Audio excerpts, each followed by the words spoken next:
Hello, thank you for joining me here at Why the Book Wins. My name is Laura, and today I am reviewing the Michael Richards memoir, Entrances and Exits. And Michael Richards is, of course, most well known for playing Kramer on the wildly popular 90s sitcom Seinfeld. And as someone who likes to read celebrity memoirs, I have a whole video tier ranking celebrity memoirs that I did last year. I will link to it. You should definitely watch it. So I do like reading celebrity memoirs, but then I'm also a huge Seinfeld fan. So I was very curious to read this book. And he does spend a good amount of time talking about Seinfeld. He talks about how he was cast, what it was like during the 9 years on the show, as well as what it was like for it to come to an end. And then he also talks about when they did that reunion for the Curb Your Enthusiasm, which was Larry David's show that he did afterwards. And then he also talks about the Michael Richards show, which is the show he did after Seinfeld was over, and he worked with a couple of the Seinfeld writers to do that show. And apparently it was a disaster. I have never seen it, but yeah, he does talk about that too. But yeah, I was very glad that he does spend a lot of time talking about Seinfeld because let's be honest, most people who pick up this book are going to be Seinfeld fans, and that is what we want to hear about. But of course, he also talks about his childhood and his early career before playing Kramer because he was in his early 40s when he got that role. So he'd had a busy career leading up to that. But then he also was in the army and he talks about that. And he also talks at length about his journey in trying to figure out who he is and being comfortable in his own skin and just that kind of a thing, like his spiritual journey, but also the fact that he is a major introvert and how when he is in a large group of people and a bunch of celebrities, how he is just so uncomfortable. And so just addressing how that has affected his life as well. And he also writes about his 2006 outburst when he was doing stand-up comedy and he got angry at a heckler and then it went viral for all the wrong reasons. And so he talks about that too. He does not talk about when he was in the news for leaving a huge tip at an LA restaurant, only for it to be discovered that it wasn't actually him and it was a stunt being pulled by Nathan Fielder for his show, Nathan for You.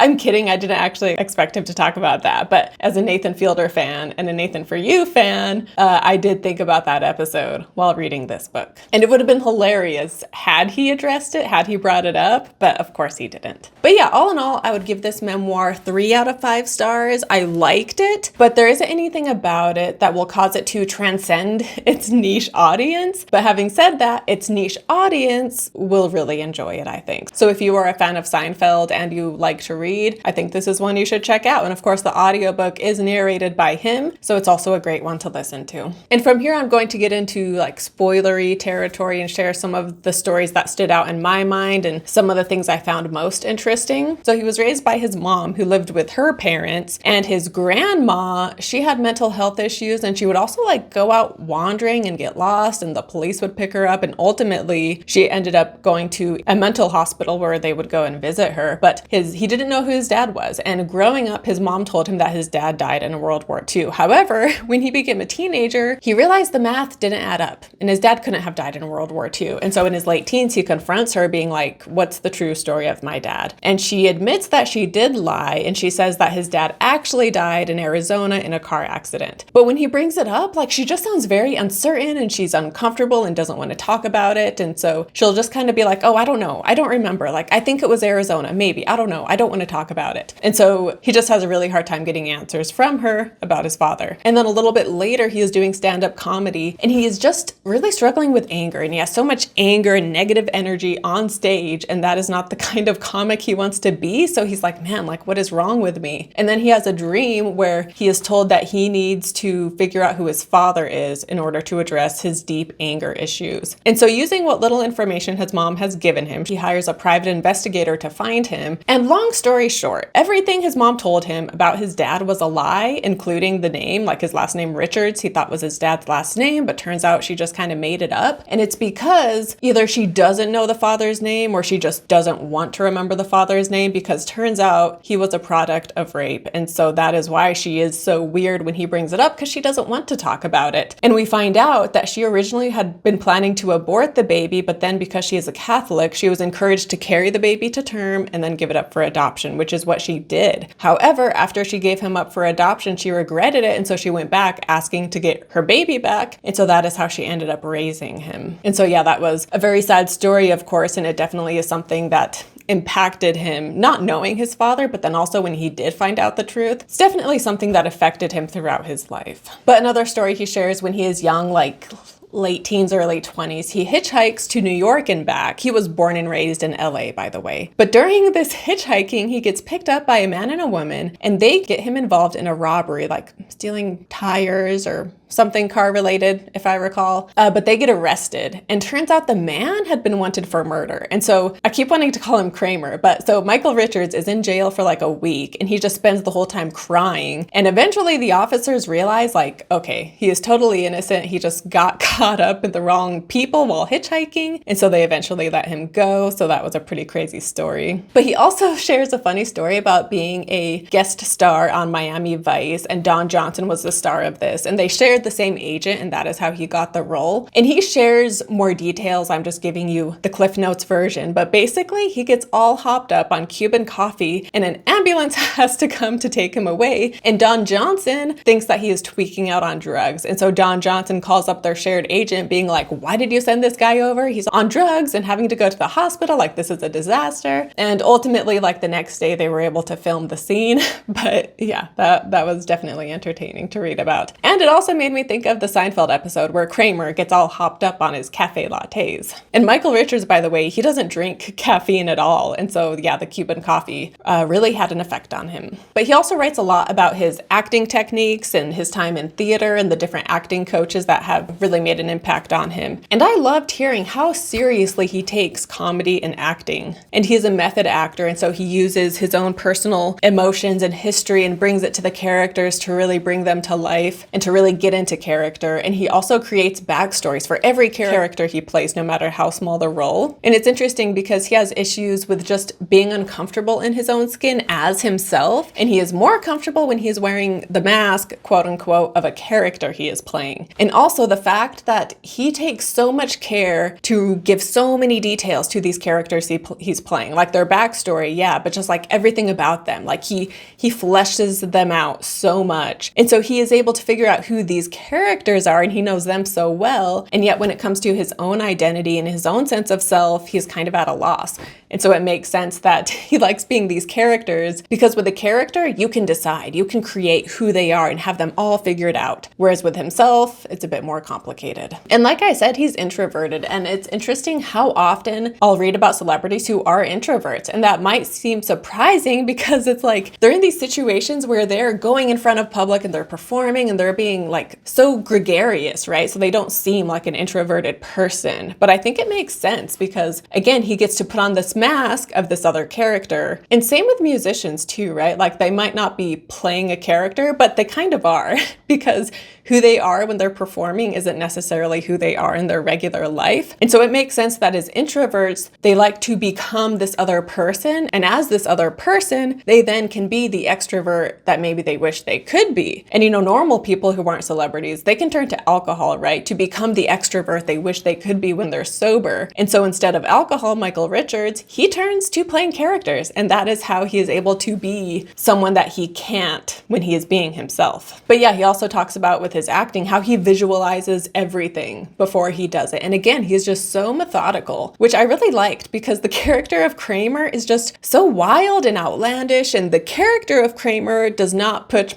much thought into what he says or does. Whereas Michael Richards playing Kramer, he is the exact opposite. Like so much thought goes into everything Kramer says and does. And yeah, with the show, he talks about Jerry a lot, so they definitely seem close. And he shares a few stories between he and Julia Louis-Dreyfus, but he does not really share any interactions between he and Jason Alexander. Like he comes up a few times, of course, but he definitely talks the least about him. He does talk about Larry David, and he also talks about how when they did the Seinfeld reunion, he hadn't seen Larry David in like 11 years or something. And he talks about how he had changed in that time and kind of became softer and maybe not more sensitive, but yeah, just kind of softer, I guess, and like cared more about someone's feelings. Whereas back in the Seinfeld days, that's not really how he had been, it sounds like. But he also talks about Jerry Stiller and how much he loved working with him. And they're such a great duo. I just love the friendship between Kramer and George's dad. But he also talks about Wayne Knight as Newman, and Newman too is one of my favorite side characters. And he says how Wayne Knight as Newman will go on these tirades where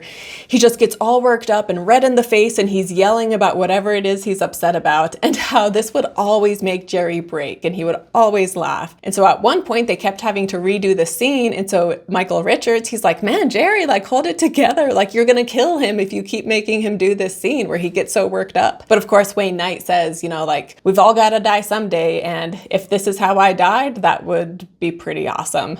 Essentially. And something else I thought was interesting is that the Izzy Mandelbaum character, who was played by Lloyd Bridges, that was written for Jerry Lewis, but he wanted 50 grand for the episode and they weren't willing to pay him that, so they cast Lloyd Bridges instead. But Michael Richards, he actually didn't watch Seinfeld until 2022 when he was preparing his memoir, and he talks about how he went through all 9 seasons with his son, and it was just really sweet and touching to hear about what a special experience this was to share this with his son. And so much time had passed and there was a lot he had forgotten, and so he was able to watch the show almost just like a regular viewer, and he was so impressed with like the writing and the camera and the storylines and everything. And so it just made him feel so grateful that he got to be part of this, and then also being able to share it with his son, who is there laughing beside him watching this show. And so yeah, I thought that was very sweet. And then with the 2006 outburst, he does talk about the day leading up to this stand-up performance and how he was kind of on edge to begin with. And then while he's performing, the heckler yells out, "You're not funny." And of course this gets him where it hurts and where he's insecure. And so he just goes off and he yells at this guy and he says some racist things. I feel like for the most part, he does take responsibility for what he did, and he does truly seem sorry for it. And obviously he wishes it hadn't happened. And so for the most part, I thought he owned up to it while being honest and apologetic and being sincere. And of course, I'm not condoning it or defending what he did, but I think he wrote about it in the best way he could have, I guess. But this definitely was something that it seems like he couldn't let go of, because years down the road, he was still thinking about it and obsessing with it. And even when he did the Seinfeld reunion for Curb Your Enthusiasm, that was 3 years later. And he says how he had wanted his when he's playing himself on Curb Your Enthusiasm, he wanted he and Larry David to have a scene where he can address what happened and like apologize for it all over again, even though he already has apologized multiple times. And ultimately they didn't do that, which I think is a good thing. But yeah, I feel like he had a hard time just leaving it in the past. Like he kind of felt like he had to keep bringing it up to show how remorseful he was and how he is sorry, kind of a thing. But yeah, I'm like, I thank goodness you didn't bring that up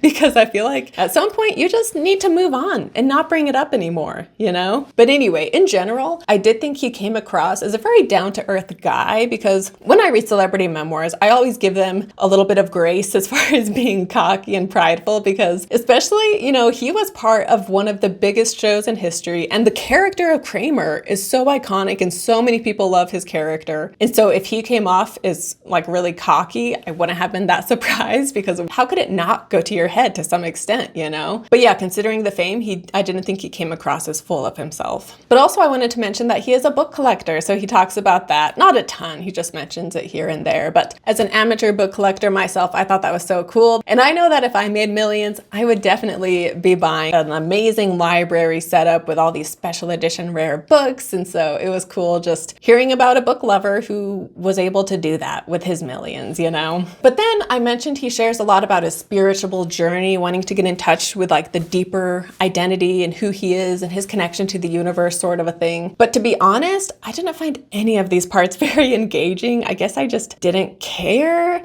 But it's also something that doesn't seem clearly resolved, and it doesn't need to be resolved, right? Like if we got to the end of the book and he talks about his personal identity as well as his spirituality, if he ended being like, you know, I'm still working on it, I still haven't got it figured out, like fine, I would love that. But instead he ends with getting kind of like that LA hokey universe, whatever kind of talk that makes sense, but it also just feels too abstract and vague. And I'm actually going to read that last part of the book so you guys can see what I'm talking about. So he begins with talking about visiting his mom, who is 101 years old. Very impressive. So he talks about visiting her, and we read, "We don't have to speak much. My hand on hers is enough. All that we have been through is enough to fill the silence, and we have been through it on our own and together, starting with her decision to bring me into this world. All these years later, we are still here. Mike, the sun feels so good," she says. "Yes, it does, Mom." She shuts her eyes and tilts her head up towards the sun. It feels so good to feel the light. The sun is in my heart, Mom. That's where the light comes from," she whispers. But then he goes on to write, "And upon this quest I stand before the light, east and west from both directions. I rise and set, live and die. die. I am Alpha and Omega, a beginning and an end, round and whole in this. I am cosmic, I am made in the image of creation, and this nature is mindful of itself through me. I am death as much of life, a summer and a winter. How can I avoid my seasons? How can I avoid time and the suffering that I am, the evil that I am? I am Big Bang. I am bomb and holocaust, war and destruction. How do I avoid the magnitude of my soul? I can't. I am the fullness of nature, the whole of my humanity. As Blake said, God is divine imagination. As Einstein said, A to B will get you somewhere, but imagination will get you everywhere. As Muhammad Ali said, the man who has no imagination has no wings. I am either limited in imagination or I use it to transcend my oblivion. I am everywhere throughout space and time. I am gathered together in the arc of my soul and shine as star in the center of my night. I come and go as you do. I am humanity, fixed in this body earth, turning around a star. And so yeah, that's what I mean as far as that last section goes. But also in the audiobook, he just reads this, so it seems like it's just him, writing the end of his book. But then in the book itself, it looks different. See, it's like a different color and it's written italicized. And so part of me is like, wait, so is he quoting something in the end there? Or is that him? Like, I wasn't quite sure. But anyway, it was a bit too out there for me. Like, I like that he is a hippie and he gets into that. And, I like that hippie aspect of his nature. And yet stuff like that, I feel like it gets a bit too out there for me. But, if it works for him and it helps him feel his spiritual identity and one with the universe and it makes him feel good ultimately, then good for him. I don't want to talk crap about it. But yeah, his spiritual journey is like a reoccurring thing throughout the memoir. But I just, again, didn't find it that interesting. And celebrity memoirs, the best ones, they need to have a theme, right? Like something through the course of their life story, like some kind of arc that is hopefully resolved by the end. Like I said, they could still be working on it in the end, and I would appreciate someone who's vulnerable and honest in that way to admit that. But yeah, so his through line, I guess, is his spiritual journey and his identity. And that's kind of how he wraps it up with that last part right there, which I just thought was okay.